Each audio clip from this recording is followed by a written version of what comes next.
गोविंद जी, दुनिया के लोग कहते हैं कि शिवरात्रि के दिन भगवान शंकर की पार्वती जी के साथ शादी हुई। ये दुनिया के लोग कहते हैं। और यदि जिसने शिव पुराण की कथा अगर अच्छे से सुनी हो और पढ़ी हो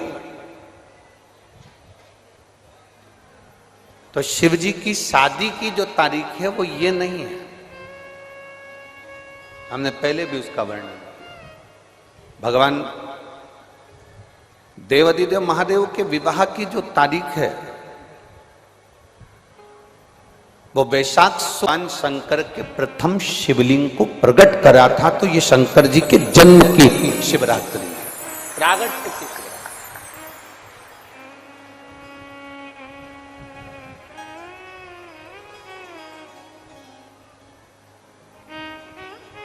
ये शिव जी के प्रागट्य की शिवरात्रि है। जैसे तारा बाबा जी का जो जन्म है वो शिवरात्रि का मान्य है।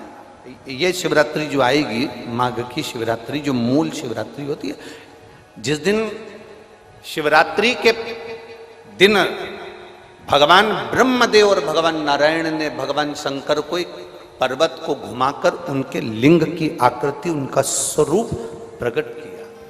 उनका स्वरूप प्रकट किया, उनका जन्म। आपसे कोई पूछे कि शंकर जी का जन्म कब हुआ था, बिल्कुल बेझिझक कह सकते हो शिवरात्रि के दिन, हैप्पी बर्थडे टू यू। उसमें तुम्हें सोचना नहीं है। भ्रम फैलाने वाले बहुत भ्रम फैलाते हैं। आपसे कोई पूछे तारा बाबा जी का जन्म कब हुआ तो आप कह सकते हो शिवरात्रि के दिन हुआ। और आज इस व्यासपीठ से एक बात और कहना चाहेंगे, जिसको अपने जन्म की तारीख ना मालूम हो, जिसको अपने जन्म दिन ना मालूम हो, वो आप नियम बना लो कि आपका जन्मदिन भी शिवरात्रि के दिन ही हुआ है, पक्का। जब परब्रह्म परमेश्वर स्वयं देवाधिदेव महादेव शिवरात्रि के दिन प्रकट हो जाता है, उसका शिवलिंग, उसकी आकृति प्रकट हो जाती है। और ब्रह्मा जी ऊपर जाकर मालूम करते हैं, आकाश में बढ़ते जाते हैं, जाते जाते हैं, तो भी उनको शंकर भगवान के शिवलिंग का छोर नहीं मिलता।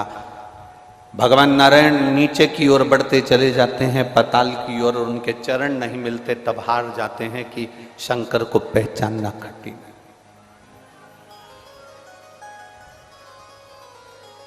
शिव को पहचानना, शिव को जानना कठिन है, बहुत कठिन।